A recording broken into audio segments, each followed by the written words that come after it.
Micro organisms enter the body and the diseases they cause. എങ്ങനെയാണ് micro organisms നമ്മുടെ ശരീരത്തിൽ എത്തിയിട്ട് നമുക്ക് അസുഖം ഉണ്ടാക്കുന്നത് എന്ന് നോക്കാം. രണ്ട് രീതിയിലാണ്. അപ്പോൾ മൈക്രോ ഓർഗാനിസം നമ്മുടെ ശരീരത്തിൽ എത്തിയിട്ട് എങ്ങനെയാണ് അസുഖം ഉണ്ടാക്കുന്നത്?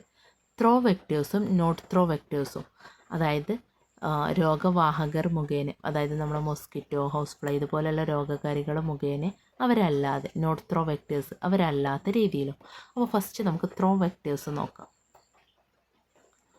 Throw vectors mosquito, house fly, humans, birds, ഈ 4 രീതിയിലൂടെ. ഈ 4 ആളുകളും വെക്ടേഴ്സാണ് കേട്ടോ.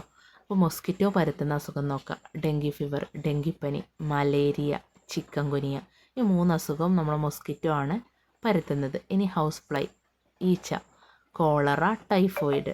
ഇനി ഹ്യൂമൺസ്, നമ്മുടെ മനുഷ്യരിൽ നിന്ന് പകരുന്നത് ലെപ്രസി, കുഷ്ഠം, HIV, നമ്മുടെ എയ്ഡ്സ് എന്ന് പറയുന്ന അസുഖമാണ് ചിക്കൻ പോക്സ്. ഇനി ബേഡ്സിൽ നിന്ന് സ്പ്രെഡ് ആവുന്നത് avian influenza or bird flu, നമ്മളെ പക്ഷിപ്പനി എന്ന് പറയും. അപ്പോൾ mosquito, house fly, human, birds, ഈ 4 ആളുകളാണ് വെക്ടേഴ്സ്. ഈ വെക്ടേഴ്സ് മുഖേന പകരുന്ന അസുഖങ്ങളെ ലിസ്റ്റാണ് ഇവിടെ കൊടുത്തിട്ടുള്ളത്.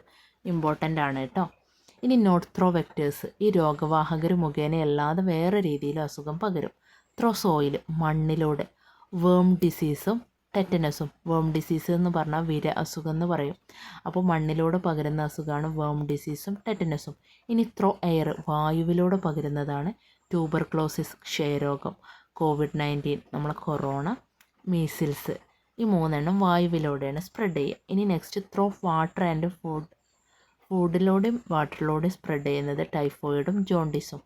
ടൈഫോയിഡും അതുപോലെ മഞ്ഞപ്പിത്തവും. അപ്പോൾ നമ്മൾ ഈ ഒരു കാറ്റഗറൈസേഷനിൽ നമ്മൾ മൈക്രോ ഓർഗാനിസം എങ്ങനെ നമ്മുടെ ശരീരത്തിൽ എൻ്റർ ചെയ്തിട്ട് അസുഖം ഉണ്ടാക്കുന്നതെന്നാണ് പറഞ്ഞത്. ത്രോ വെക്ടേഴ്സ് രോഗവാഹകർ മുഖേനയും നോട്ട് ത്രോ വെക്ടേഴ്സുമാണ്.